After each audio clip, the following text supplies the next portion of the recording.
One's ready. Go!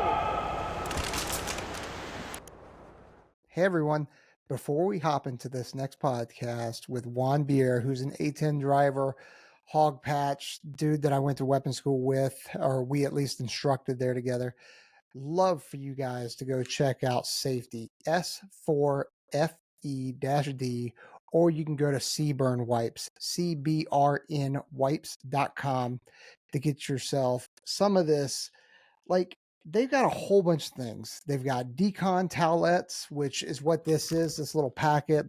You can see up there, they've got like your kind of Clorox, Lysol type wipes. They've got a spray bottle back there. Everything that you need to clean anything off. If there's chemical stuff on there, biological stuff, God forbid, nuclear stuff, anyway.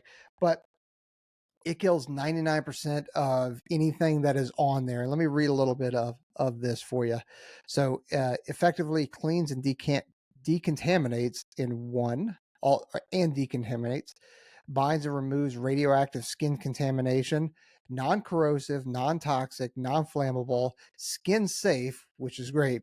So if you are some kind of paramedic or PJ or something like that, and you find your hands, in some patients, and you weren't able to get gloves because you were responding to an accident, you keep a couple of these in your car, and you're going to be good to go. Safe use on firearms and optics, 48 months shelf life, open or unopened, and it smells really, really good. No harsh chemicals or odors. So if you go over there, check them out, cbrnwipes.com, and then use the promo code ONESREADY to let them know we sent you, and you're going to get a 15% discount off of your purchase. Now, enjoy the next episode with Juan Bier, Lieutenant Colonel type. He's an instructor, an A-10 pilot instructor out at the FTU, the formal FTU for the A-10. And enjoy. We just kind of go down a road and reminisce about a bunch of stuff, and then kind of discuss what it's like to be a pilot and how he found his way to do it. Enjoy. Later. Hey, everybody. Welcome back to the One's Ready podcast. You're in the team room. We have a Hawg driver with us.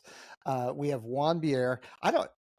Dude, it's been so long. I don't even know what your rank is now. Are you Lieutenant Colonel? Like, what? It's been a while. Yeah, so I separated active duty last year. Now I'm in the reserves. Hopefully going to be Lieutenant Colonel retired this summer if all the powers that be sign the paperwork and let me out. So, but yeah, Lieutenant Colonel is where I ended up. Awesome. Well, I mean, we'll do the best we can not to endanger that during this. Yeah. I mean, I told you beforehand, I'm not going to ambush you or set you up for anything like that. Good. But there are questions about the Hawg that we kind of want to know about. But before we go into that, tell us about your background. How you ended up being a Hawg driver? Did you always want to fly? That kind of stuff. Yeah, so I grew up in rural Wisconsin in a town of about 60 people, just south of Oshkosh, where there's like the world's largest aviation fly-in. So as far back as I can remember, we had airplanes flying over the house every late July, early August, just streams of Cessnas and other GA airplanes coming in over the house, and we'd sit in the front lawn and pretend to shoot them down with our toy guns and stuff, like real good country kids do. And somewhere around sophomore, junior year of high school, I was considering being like an engineering kind of major. I was like building things and figuring things out. And my dad looked at me and goes, "Hey, I saw a commercial on the TV for Air Force Academy. You can go to school for free, and they got a really good engineering school." I'm like, might as well try that out.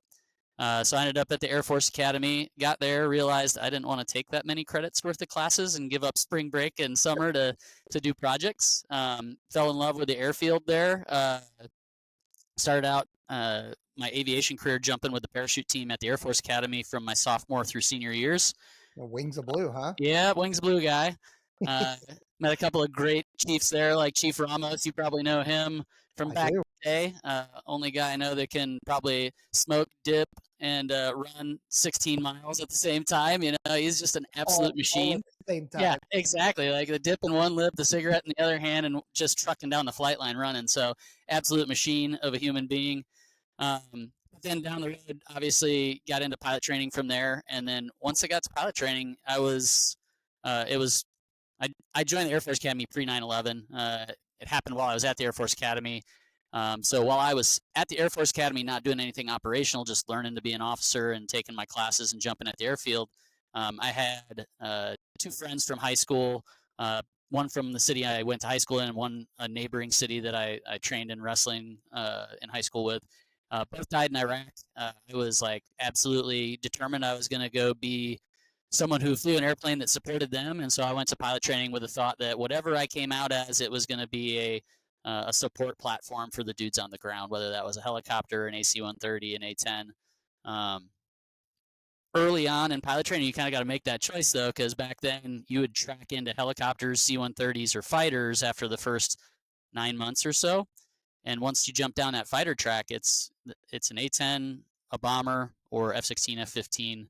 At the time, they weren't dropping F-22s yet, but so I had decided like I want to go fly the A-10 very early on in pilot training. But once you jump down that pipe, there's no going back being like, I don't want an F-16. I gotta go do. Can I go do a helicopter now? Like they don't let you change course. So You don't think kindly to that, do they? yeah, I got lucky. Studied really hard, worked really hard. Ended up finishing high enough to get an A-10 out of my class, and then the rest is history. A couple deployments in the Hawg, a couple trips to Korea, some time at the weapons school where I met you, and then post weapons school, which is kind of where our ways parted. And I had two brand new kids. You probably have high schoolers based on the age of my kids now, because yours are a little ahead of mine.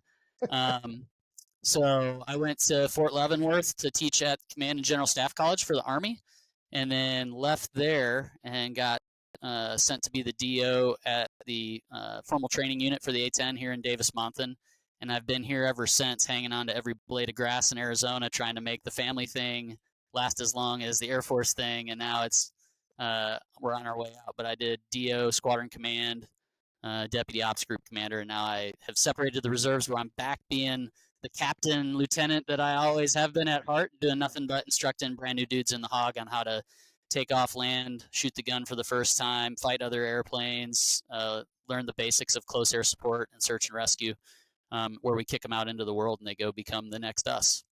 Yeah, and you know, I remember distinctively whenever the FTU from DM would come into Nellis, visit the trough, visit the trench, and then it was good training for us. Obviously, great training for the FTU. Yeah, it was good training for us because you get into this false sense of security when you're working out on the NTTR with you've got the best pilots, whether they're Hawg drivers, Viper drivers, whatever. You've got the best, right? And then you guys have got essentially the best JTACs on the ground. And we're doing these very, very complex scenarios. And everybody kind of, you know, you do get used to like, all right, well, I know what Peanut Hill is. Okay. yep. I know Dogbone. All right. Yeah, You know, so there's some gamesmanship in there as well. definitely. But when you get an FTU show up and you're flying with, you know, lieutenants that are so and I'm maybe it's out of turn or whatever, but just there's so much going on in the jet. They're hearing all this kind of chatter. They hear troops in contact in a scenario, and things just, you know, and we're used to, you know, Hog 01's 30 seconds in. I can be in 30 seconds. And It's like, okay, all right, great. Whereas this is like, oh man, I'm 10, 12 minutes into this tick and I've yet to get any ordnance off the aircraft. So it's great training for us too, to realize like, man, not everybody's going to be like ready from the wheel or wherever their position, just to like, all right, I'm in. Yep. You know, It's an acquired skill, and those dudes, no fault of their own, are brand new. So right. we always talk about like filling up that bag of tricks. You know, if your trick bag's empty before the sortie's over, like we're in trouble, right? Because you don't have the tools you need to deal with it. So it's all about building that experience early on with them, and it's an acquired skill. You got to practice it, just like going to the range and shooting or doing any of the medical stuff that you guys learn to do in the soft community. Like it's a perishable skill. You can't just pull it off the shelf and be like, oh, I'm doing close air support today, and it's a cookbook. Yeah. It is a cookbook, but not if you want it to be super efficient and super effective at the same time. Yeah, exactly. So I used to enjoy the FTU coming in just because it made it more challenging for me, and then also you know that you're helping to kind of mentor and shape the next, you know, the future generation of warfighters. So it's pretty cool. Yeah, And you've gotten to do that a lot at your time at FTU. Yeah, so I've been there since 2018. So the first classes that I put through as a DO came back when I was a commander as my instructor cadre. And then now the guys that were students when I was a commander are starting to come back as instructors now when I'm on my way out. So it's wild because it's like 3 generations worth of instruction. And they're looking at me going, "How are you still here?" Yeah. Like, I thought you called would in have a retired favor. years ago. Yeah. But going back to what kind of put you like sent you that direction towards the Hog, supporting people on the ground, like that's one of the unique things, and it's not necessarily unique just to the Hog community because there are Viper guys that have a ground kind of mentality. There's AC-130s, F-18 dudes that have Mm-hmm. a ground type mentality, but the A-10 almost specifically, like you won't find somebody who's flying the A-10 that's like, man, I really want to do air to air kind of stuff, Yeah. and it's a different mindset. And you guys are thinking in, MGRS grid coordinates versus lat longs. It's just a different mindset. Yeah, I think part of that is the practice you get, right? We don't have a whole lot of we do other missions and that portfolio, as you know, not to get into anything too sensitive, but that portfolio has been expanding over the last decade somewhat out of survival, right? Like we need to remain relevant to the near peer fight and everything. So we look for ways to integrate low cost, easy, off the shelf type things that we can assist fourth and fifth gen OCA players with offensive counter air for the non initiated. So the stuff that the Air Force really likes to do, right? But on the day to day at our training units, whether you're at Moody Air Force Base in Georgia or out here at Davis Mountain or anywhere in the Guard Reserve, Korea, for at least a little while longer, we're doing close air support, combat search and rescue, and air interdiction primarily as our day-to-day mission. So we really cultivate that idea of air to mud in people's brains from day one. And there are some of us that came in extremely passionate about it, and there are those who come in excited about it and just grow to build those relationships between themselves and the air support operations squadrons and the STSs that are out there, as well as the rescue units that we work with. Not as often as we'd like to with the rescue community because they're always deploying and going and doing other things that aren't necessarily combat search and rescue. They're definitely personnel recovery. Mhm. But even the units that are home stationed here at Davis Mountain, it's hard to get trained up with them for combat search and rescue because at least one of their flights seems to be on rotation to HOA or doing real world rescues out in the Pacific. I mean, it's almost a monthly occurrence that you bump into one of your bros down the squad or down the street from another squadron who's like, "Oh yeah, I was over in the Gulf of Mexico picking up some dude with a broken back on a ship the other day." I'm like, Yeah. "Really? That's Yeah, crazy." I'm back now. Like Yeah, whatever. I'm back. I was just that was just a Tuesday night, Yeah. so I'm a little But jealous that they can like just hop across international borders and go do things out in international waters, and that's like their normal week for them. Whereas would may come up later, but I've been kind of for training use only my whole career. I started out in Korea where that's a combat zone ish because it's an active armistice over there. So I've been there twice. So I spent about 3 years of my career there. I've spent probably 7 years of my career at the formal training unit, and I spent another 3 years at weapons school. So outside of a couple of quick deployments to Afghanistan, I didn't spend a whole lot of time with even the option to deploy. I was kind of in that training role the whole time, which took a little while to get my mind around. With the yeah, background it came in with, all I wanted to do was go downrange and support guys on the ground and get after those bad guys that got my friends. Um, and in my mind, as a younger pilot, I struggled a lot with um, just compartmentalizing that and not being jealous of the dudes who were getting to go out and go down and do the real shooting. It wasn't until I was stationed at weapons school and someone wrote me back about a mission that they had downrange on Sipper and was like, "Hey, you'd be proud. We went and did this." And then he listed the story off, and it was Pong Bagby, who was one of my first weapons school students, and it was Screech Ostreicher, who's now an F-35 guy, but he was one of my first B Corps students. And they went out and just tore up bad guys, saved the good guys, all the best parts of the story. And that was the instant in my brain where I went from being a pilot who instructed to being an instructor pilot. yeah. Yeah. And it's cool that you remember that exact moment too. But that I mean dude, that's tough because we have the same thing, right?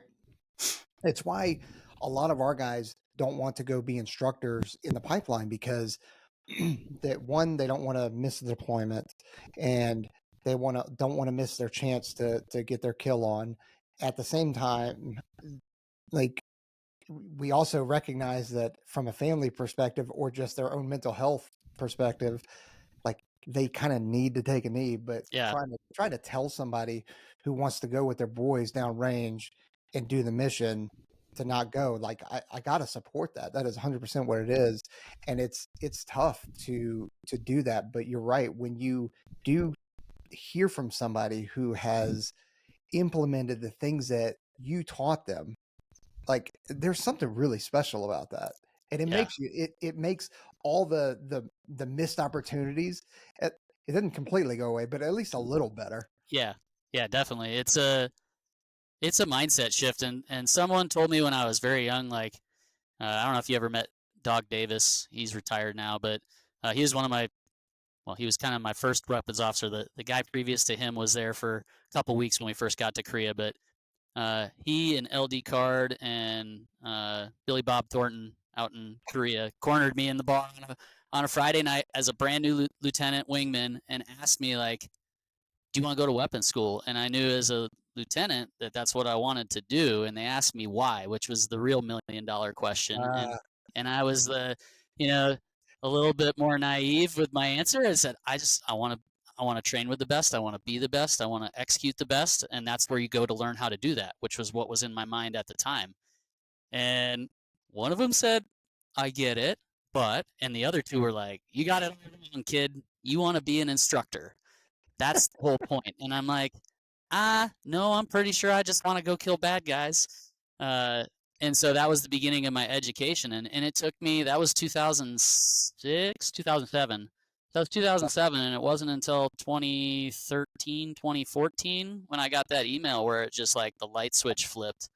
And then from there, I went to school for, grown-up things at Leavenworth, and then came back and instructed at the FTU, and that's where I think it really started to like kick in. Like, I mean, I was teaching at the weapons school, but coming back to the formal training unit, that would have been the second time because I was there as a weapons officer. Coming back as the DO and the commander, I really had a little more insight into how and why we were doing what we were doing. And I think we were able to inspire a lot more instructors to make that transition that much sooner in their career to go on. I get it. I'm not here for my ego. I'm here to train my replacement essentially, and in the best possible way, and not it's a chore. It's what you do. And sometimes that takes a while. Like, I probably didn't get that until I was probably at the weapons school as well. Like, and by that point I was already in for like 11, 12 years. Yeah. But it was, I came in before 9/11, so it was just deployment. And so that's all that's the only thing that mattered, was going on the deployment, going on training trips, getting ready for the deployment and to deploy. So, I didn't really have time to kind of turn that corner to have that mindset. Yeah. Well, and as long as like we're talking about kind of that moment and having that light bulb come on, having young kids at that same point in time and becoming a parent and learning how being a parent is being an instructor too, and in the most serious kind of way, right? Like learning to train your replacement not just in your community or in your job, but in the world. Like teaching my kids how to be good human beings and seeing those things kind of bounce back, like that has shaped the way I instruct as well, right? Because you can plant seeds, but you don't control outcomes. And it's the same way whether you're teaching someone to shoot a rifle or plug a bullet hole or drop on a 9-line or to pick up their room or put their dishes in the sink, man. Like, I can lead the horse to water, but there ain't no making them drink until they're ready. Yeah, I'm not trying to raise good kids. I'm trying to raise good, productive adults. Yeah. So it is true. So like I said, not gonna ambush you, but I can tell you got a question cooking in there. You've been hanging on to it. I'm like, if you don't want to answer it, don't answer it. But like, what are your kind of thoughts on the whole divestiture of the Hawg? Yeah, not to get anything sensitive to the Air Force and timelines and all that stuff, but just in general, I mean, we've been living this since the Hawg was incepted. The Air Force, you can go back. We had Pierre Spray out to the trough many times, and he told this story probably in front of you and everybody else that's been through there. And unfortunately, he passed away a few years back.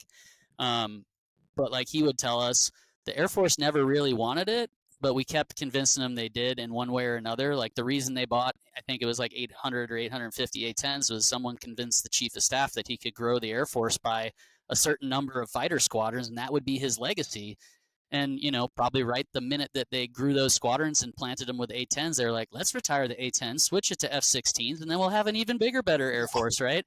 And so from the minute we've been here, we've been going away, and we fought it off in the 80s when they pulled the plug on funding, and we fought it off in the 90s after the Gulf War when the Hawg did, extraordinarily well. Yeah, we had a few losses, so did other platforms, but in terms of killing the enemy and taking it to the bad guys, I mean, you can look at the stats. There was a lot of death and destruction caused on the highway of death and all the other stuff that you can read in the history books. But the minute you have that success, they're still looking to downsize the Air Force and find ways to cut things that aren't necessarily in the general vein of Air Force things, if you could see the air quotes. But that joint mission is so critical. And so as we get into kind of my era of the Air Force, we were just freshly upgraded to the A-10C model from the A-10A model, which was all the upgraded avionics that have led to things like JDAM, laser-guided bombs, targeting pods, laser-guided rockets, Mavericks, all those really cool, sophisticated weaponry that wasn't available on the A-10A because it was 1970s technology. And so the minute we got all that and we were having all these successes in the global war on terror, it was like, time to get rid of the Hawg. We got to make cuts. And that was with 2013 sequestration. We were all at the trough during that time. Yep. And so here we are again, and we were going away all through the 20-teens, and all of a sudden, man, we had some new lifeblood coming out of the war in Syria and coming out of Afghanistan and Libya as well during that time. And so, to answer your question more directly, I guess, because I'm talking around it like you're good. You're good. Like I said, I'm not setting you up. I'm being a good, my own opinion. I'm being a good lieutenant colonel, but my real answer is I can tell you exactly what I think because I wrote it in 2015 in an article and I published it in the National Interest. You can go online and find it. But what I said was, you're making a mistake not because you're getting rid of the platform. I think you're making a mistake getting rid of the platform, if I'm speaking personally and emotionally, because why would you take a carpenter's tools away? Yep. But the more important theme that I think the Air Force has missed and could have fixed at any point along the way is you can save the close air support pilot community without the platform. You could set us aside and you can give us anything from F-16s to Cessna 152s, and we're going to figure out a way to take the tool that you give us with the budget that we have to do the job that needs to be done. And much like we talked about early, we cultivate that desire to want to integrate, that desire to want to support the dudes on the ground more than anything, because that's just what the community has done and will continue to do for as long as it exists. And so that, I think, is if I was going to point my finger unemotionally at the Air Force, that's the finger that I would point, is go, hey, why not keep the community? Because without the community, we learn the lessons over the hard way, right? We did it after World War II. We didn't think we would need to do close air support like we did in Sicily or in Europe because we had the bomb now. And then we get into Korea, and guess what happens? There's a lot of dudes coming across the river, and we don't want to use nukes. So we start learning about close air support over again. But that's okay, because now we're in the Cold War, and we'll never have to do that again. And Vietnam rolls around. All right, now we're taking fast jets, dropping napalm into jungles, and how many people were killed by friendly fire or miscoordination because there wasn't practice, right? And so coming out of Vietnam was the first and only time we've ever designed an airplane to do it. And the reason that was so important is because the Air Force is defined by its platforms. It's not like the Army that's a little more person specific, right? Like, you're an artilleryman, they'll give you a piece of artillery. You are a tanker, they will give you a tank to drive. But the type of tank you drive doesn't necessarily define your community. It's the people Right. within it and the way they think. The Air Force has always been about the technology, right? Whether it was a P-51 or an SR-71 or whatever, like it's all about the platform, and then you put a pilot in it and they become that community.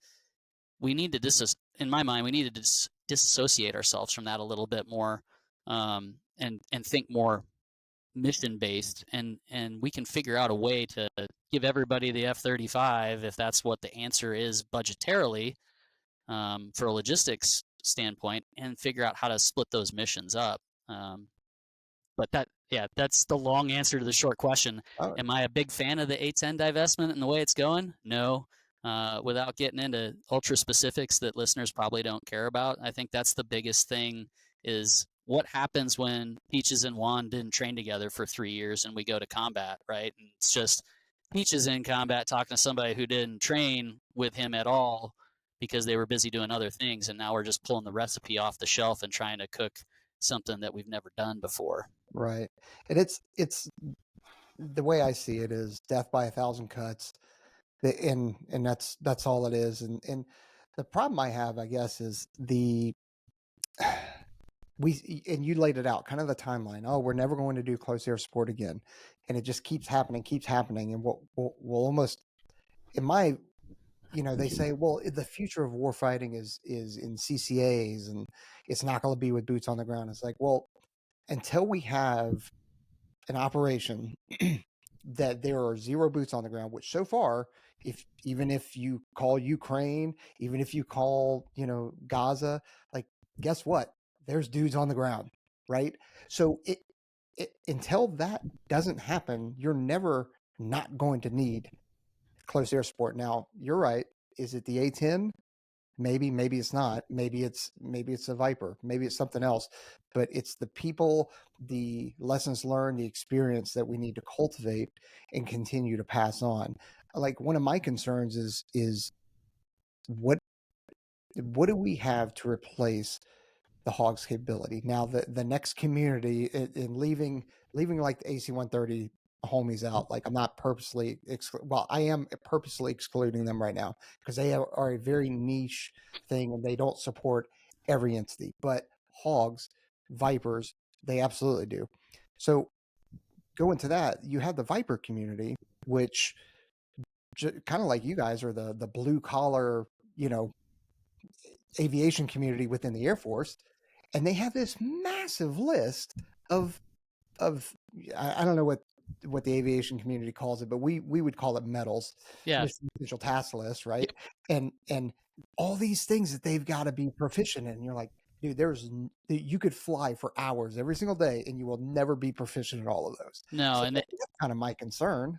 yeah, the way the Air Force has done it, again, it's platform centric, right? So if you fly an F-16, they have separate lists for like a Block 40, which is more of your all-purpose F-16, and your Block 50, which is more of an offensive counter-air suppression event, enemy air defense. So they have separate task lists for those two tranches of airplane, but the airplane doesn't differentiate. If I were an F-16 driver who was in a Block 40 unit, I could PCS and change station and go to a squadron that's Block 50s. Mm-hmm. And now I have no seat experience coming into that squadron that's going to primarily do that. And I have to kind of learn from the ground up. And those dudes are great at it. Like, you won't meet an F-16 guy who is incapable of going in between those communities, who's worth his salt. Like, they're going to be able to do that. But, the F-15E community has a laundry list of things that they have to be ready to do as their quote unquote primary mission. Like, you can't have 12 primary missions, man. Yeah. You can be good at one, as they said in Parks and Rec, man. You can never whole ass two things, never half ass two things, only whole ass one thing, right? Yeah. And then you got the F-15 community that's also got to bring on the EX now too. Yep. And I just, those are things that I worry about as a dude or a guy that used to be on the support end of that.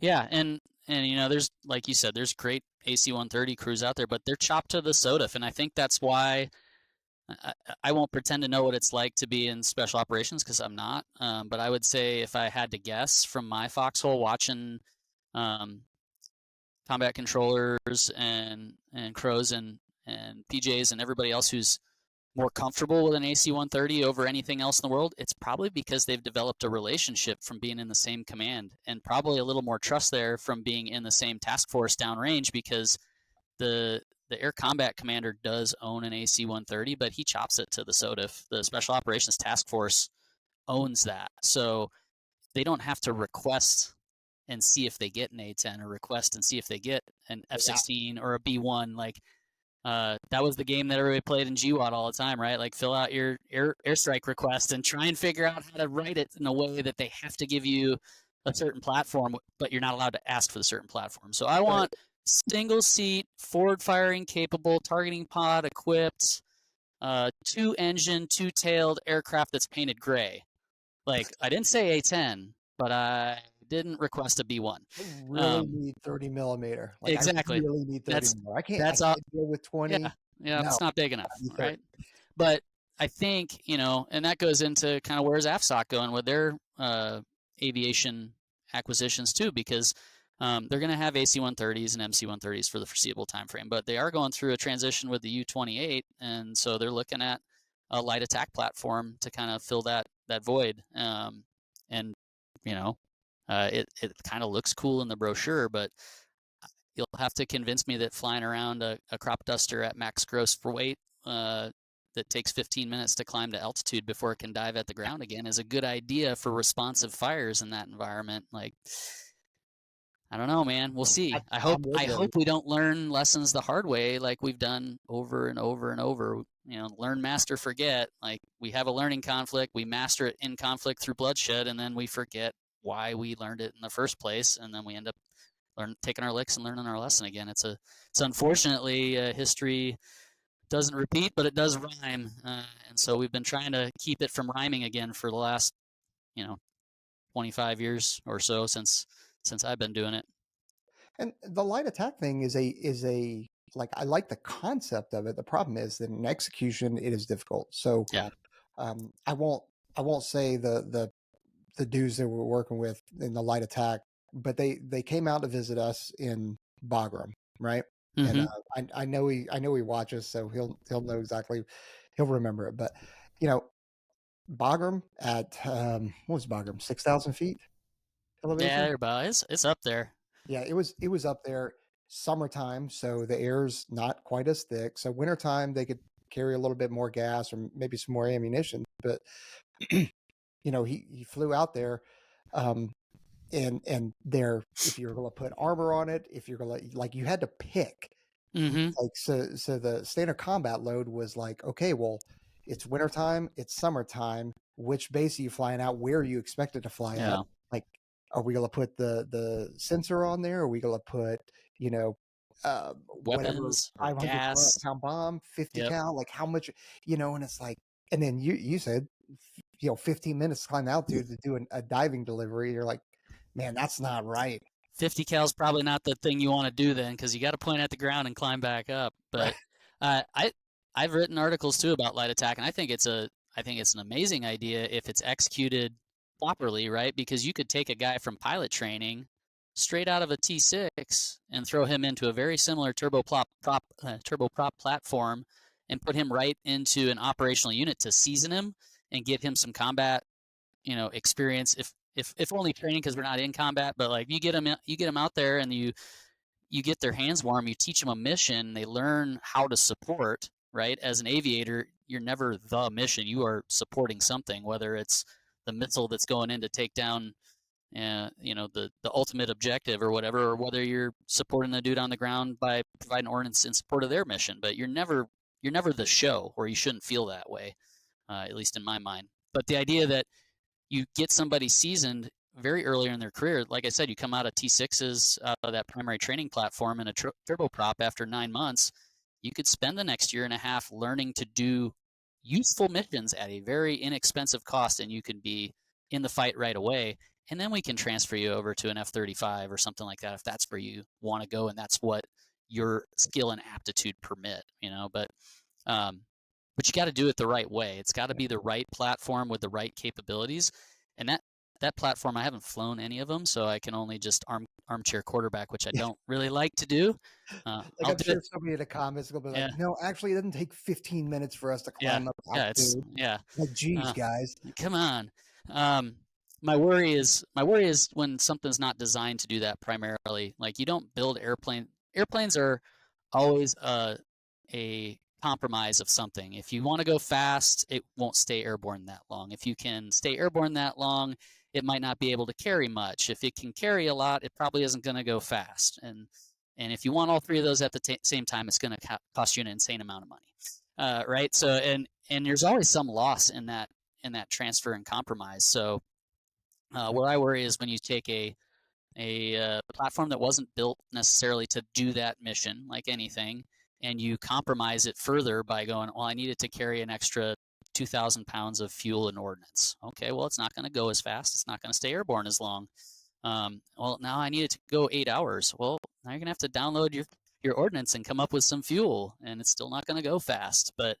Um, but that's just the nature of aviation. There's always going to be some type of limitation in anything we acquire. And the more robust you make all three of those things, the more expensive the platform gets because you're just searching for the holy grail, and the defense industry will give it to you, but it's going to Yeah. cost a pound of flesh in your budget, right? Yeah, and it's kind of like I don't know what before GWAT, right? What was the kind of normal length of a sortie with a Hawg?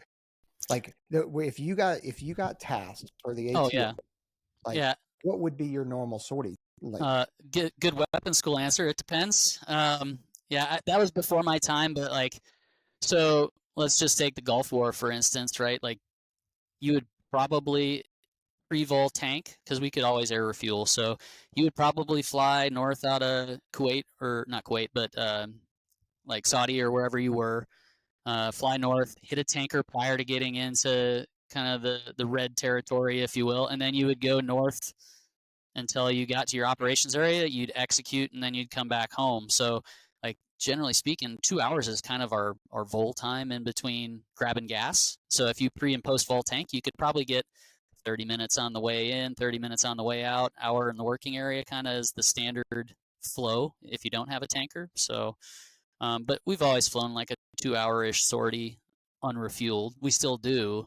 It's Yeah. just when you get into GWAT and you can park the tankers over the area that you're operating because there's reduced threat, not no threat, but reduced threat, especially to a tanker at 20,000 feet, Yeah. then they can just park right over the top of your operation and you got gas for days.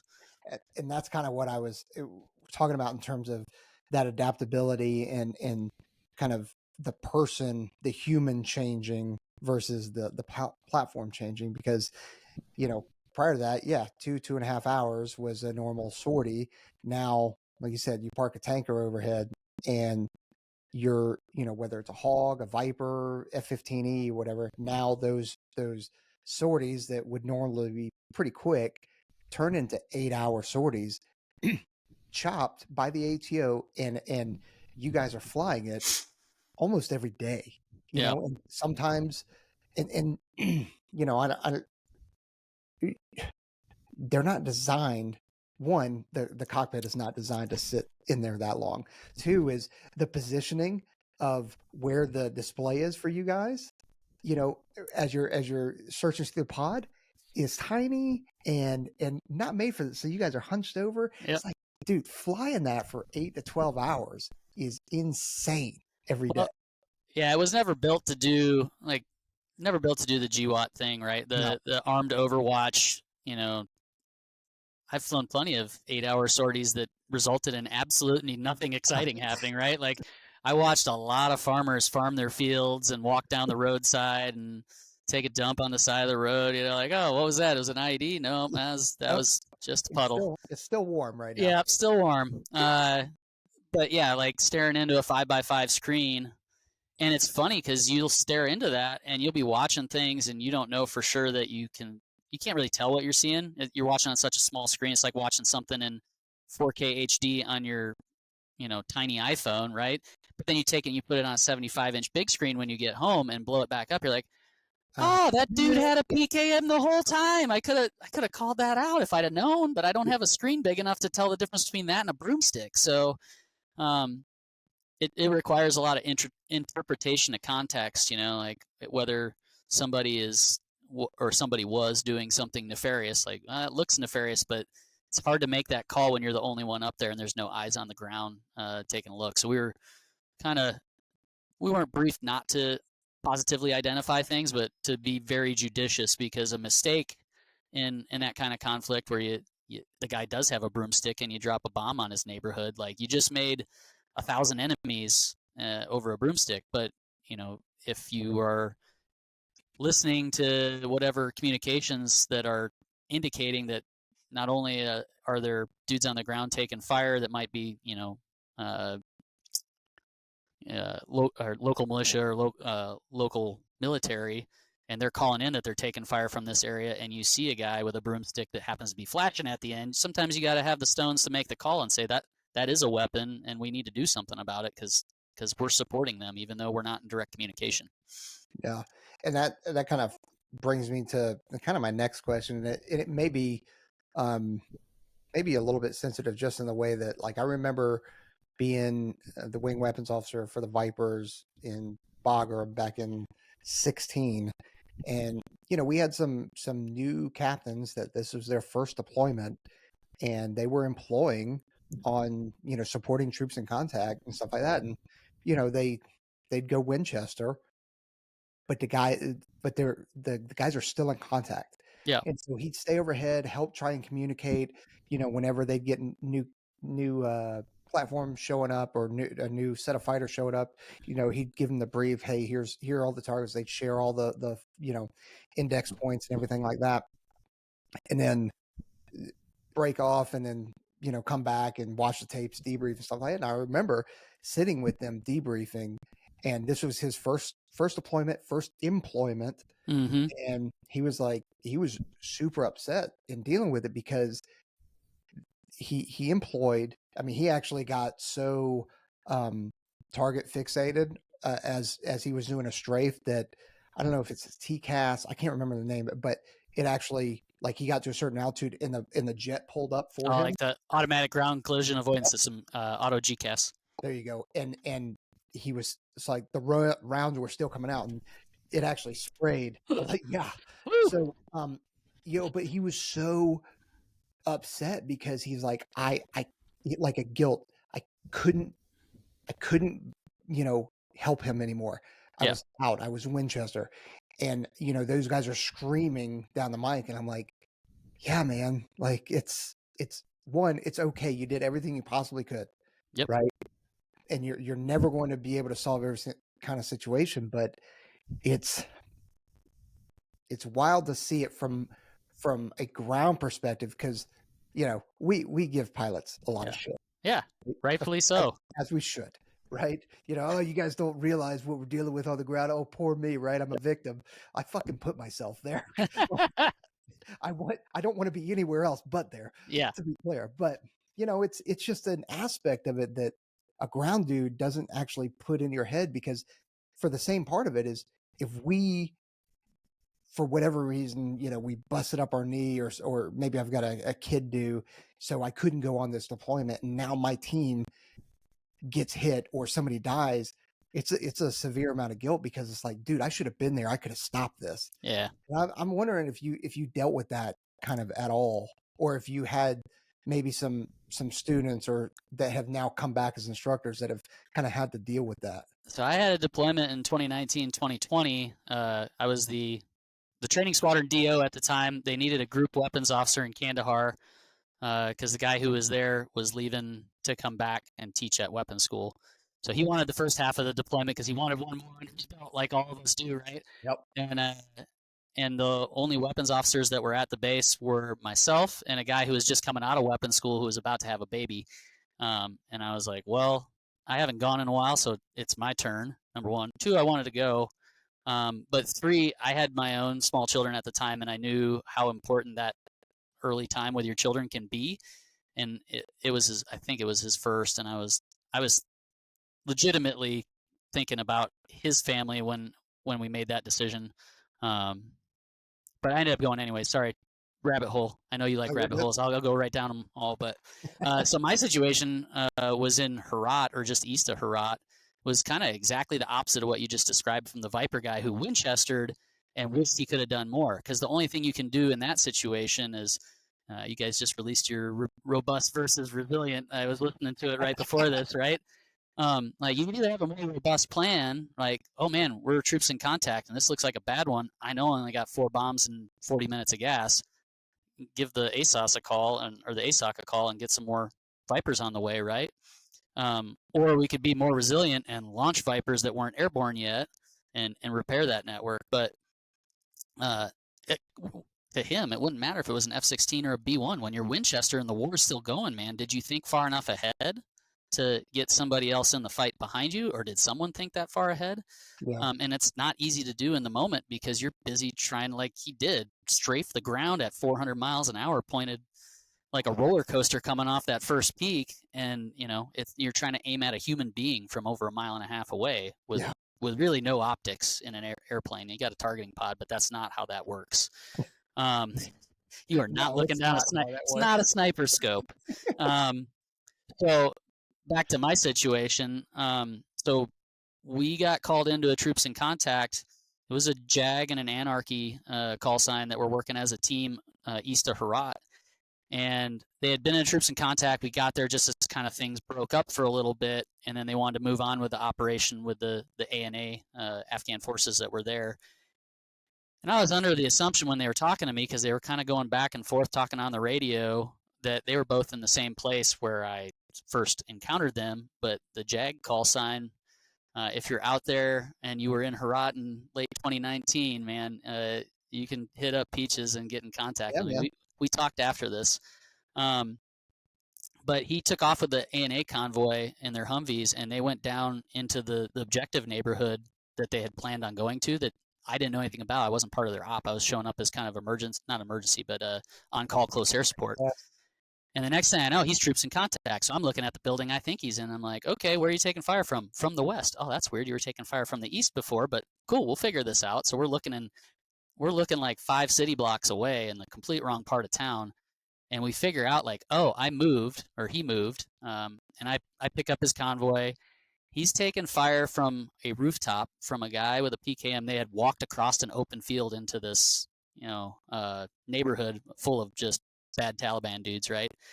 And as they're doing their door knock to see if whoever's there, they start taking fire from a rooftop PKM, and they are completely in the, what do you call it, like a linear hazard or whatever the Army term is for being like an L ambush kind of thing? Yeah, like way the heck out in an open field, taking fire from your, for your 9 o'clock. And so they're trying to retrograde across this open field back to their up-armored Humvees and crawl in, right?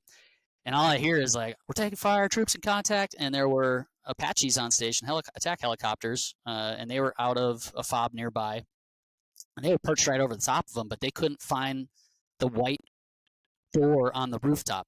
There aren't a whole, not all of us have been to Afghanistan, but there aren't a whole lot of white doors in Afghanistan, period, let alone some that are on a second floor rooftop. And so I'm looking over the rail. I see the 2 Apaches. I see all the Humvees. I don't necessarily see everybody on the ground. And I'd been in country maybe for like 2 or 3 weeks at the time. It's probably November. And I got there November 1st. And so I'm looking over the top. I'm like, tally visual, the helicopters, the Humvees, and I definitely see this door. I'm like, I can be in now. And he's in the middle of giving his cast briefing to the helicopter and following procedure. I'm like, dude, you're getting shot at. It's go time. And so I'm like, I can be in now. Hey, if the helicopter peels off, and I'm trying not to interrupt him because he's doing the right thing.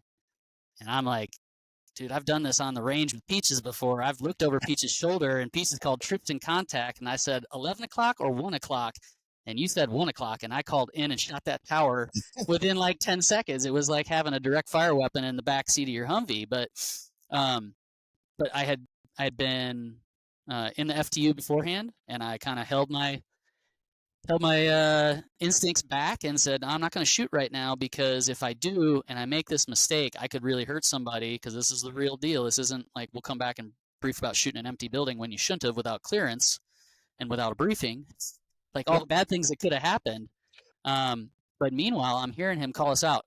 The the helicopter crew was looking in infrared, so you can't see black or white in infrared. Right. You can see hot or cold, and so they were having a hard time IDing the building, and they finally eventually settled on what was the correct building, put a laser guided rocket into it, ended the troops in contact as quickly as it began, and everybody was fine. But in the middle of all that, JAG went from, I'm troops in contact with a little bit of JAG call signs don't typically get too excited on the radio. I don't know if you've heard about this radio voice, but they're pretty calm.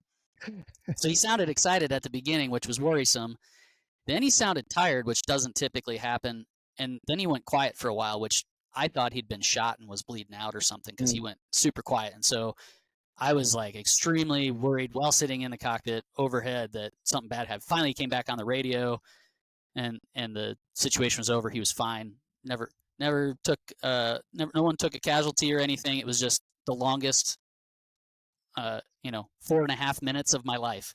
I came back and watched the tape from start to finish. It was 4.5 minutes. I thought it was like 15. I was like, this dude's just getting pounded for 15 minutes by PKM fire, and I screwed this up. And I called his TOC before he got back in from the convoy because we had to leave before they were back inside the wire. He called me back and apologized to me for not letting me shoot. I was apologizing to him for not shooting without clearance. And, we're having this, not necessarily a pity party, but we're talking to each other about, we're apologizing for a life or death situation where he was the one who was risking his life, not me. I was in zero danger. It was just, I didn't have the stones to roll in and make a call without his blessing.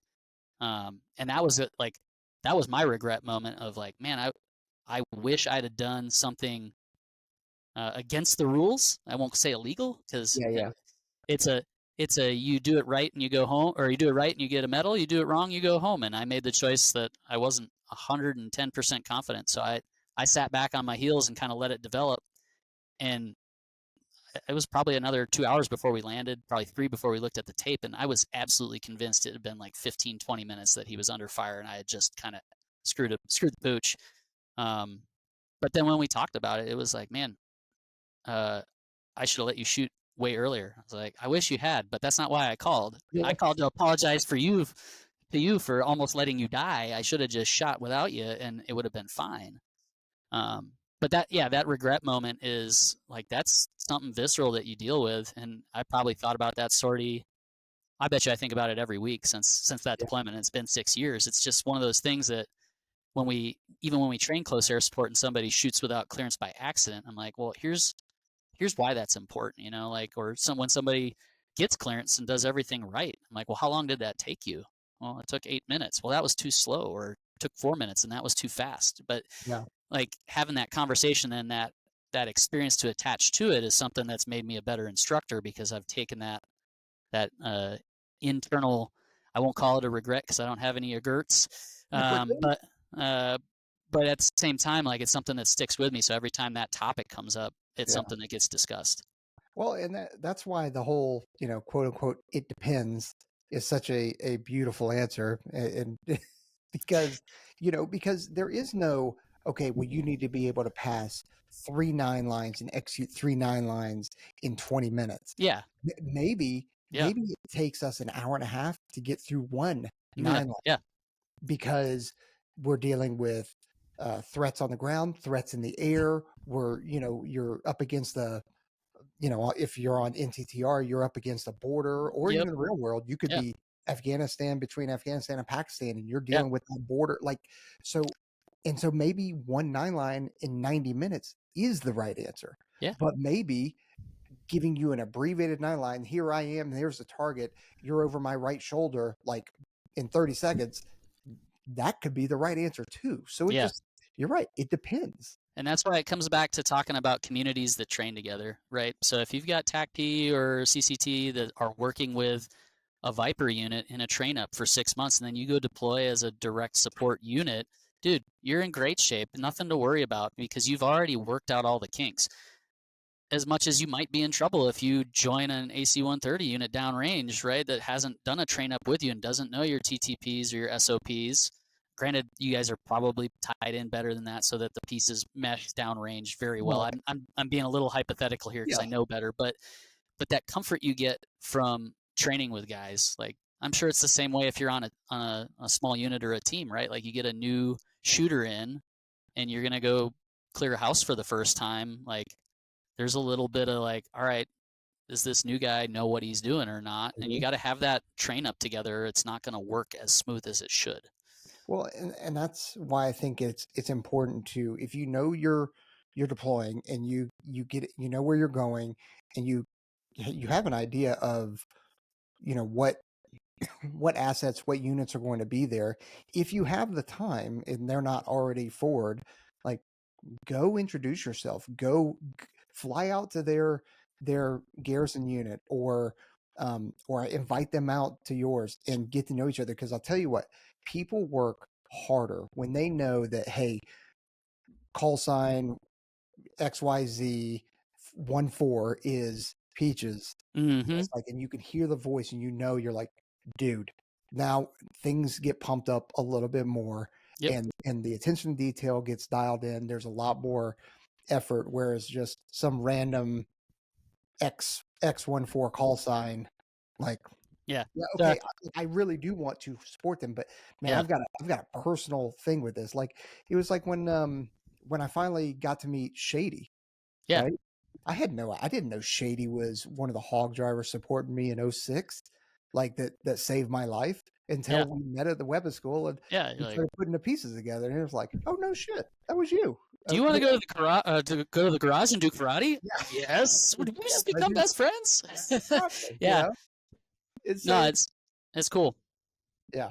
It's important to make those personal connections, because we're all in the business of war fighting, and that shit's not easy. No, it's not. And like I'll tag on to that. Go visit people before you deploy with them and get to know them, and remember them, because like I have met hundreds of JTACs, probably thousands, who've come through the weapons school, who were downrange on a phone call with, and I don't know a lot of them personally, and that I look back on it and I'm like, man, I wish I knew who that guy in Herat was. Like, I wish I had gotten his name and like personal email or something on the phone. Not necessarily just so we could call and talk about it later and be like, hey man, I still feel really guilty 6 years later, but it more Man, you so, really need to get over that. yeah, maybe I got some therapy to do here, but more so because like that's how you build these relationships into the future. Like, I hit you up the other night on text just about, hey, how's the podcast going? Because I know you got a podcast, and I know you because we trained together so much. We never deployed together, but we know each other from years ago. And one of the things that I was thinking about, not to flash forward to kind of part of what caused this, but like just like you talked about, getting you and Shady in the same room together and realizing like, holy crap, we were on the same mission. I think that would make an awesome podcast, and I'll say it for whoever's listening on your show. If they steal it and go do it, I'm not here to make money off it. I just want to see dudes like Peaches and Shady get together, or Rob Gutierrez and Bluto get together and talk about the event that happened in real time in the same or a virtual room, and just like, hey, how'd that whole thing start anyways? Well, I was walking up to this wall and dude popped over the wall and shot me right in the chest. And the next thing I remember, you were shooting the building. Like, well, let me fill in the gaps for you, right? Yeah. Like, I don't know how that one went down, but those are a couple of the great stories that like we need to share, because the Hawg community doesn't go out and there's been some guys that write books, but not a whole lot of us, right? And I don't have a book to write, to be honest. But I know there are guys out there with stories to tell, and if we don't tell them, they go away.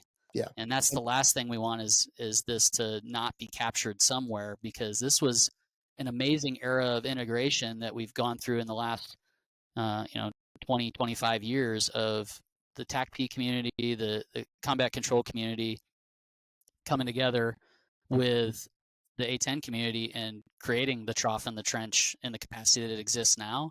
And it isn't going to be that way forever. And I'm mature enough to not cry in my Cheerios about it. I just want to make sure that guys know it happened and can go back and listen to some stuff, or read some stuff, or hear some stuff, watch some stuff about how it went down and how we trained and why we trained and how we fought and why we fought. And then that way, future generations will come back and look at that and go, oh, that's how you do it. Yeah. You wear Velcro shoes too long, you forget how to tie your shoes. We got to have something to document there were shoelaces every now and then. And Velcro shoes is why the weapon school exists. Right Yeah, there you go. Well, Juan, I do appreciate you coming on the podcast, sharing a story, just having a good catch up. And then, are you good if anybody reaches out to you, or you want them to go through me if they want to reach out to you? If they got my, or you can pay attention to the comments. yeah, I'll try and get on your comments and reach out and see what's going on. I don't have them called up right now if there's a chat open. I don't know if we're live or whatever, but no, we're not live. If they'll probably be easier to hit you up, because if I put my email on the YouTube, I'll get way more spam than I need. So I'll have them reach out through you if you got anybody who wants to tell their story. I don't have a plan on how to do this, but you just showed me some really cool tech on how to get two faces on a internet website together. So we'll get some folks together and hopefully have some fireside chats on all the great things people have done. Yeah, let's do it. Once you get everything figured out in terms of the name and when you want to launch, we'll have you back on and we'll talk about it and promote the hell out of it. Cool. Well, if we want to talk on here again sometime, because people want to know more about flying the A-10 or whatever, I'm always happy to come back and talk to Peaches. Awesome, man. Well, I appreciate you joining us. For everybody out there, head over to onesready.com, get yourself a piece of merch. Don't forget to comment down below, especially if you want to hit up Juan, if you got anything about A-10 or just aviation in general. And then don't forget to leave us a review, like, subscribe, hit that notification bell. All right, we're out here. Light up. See ya.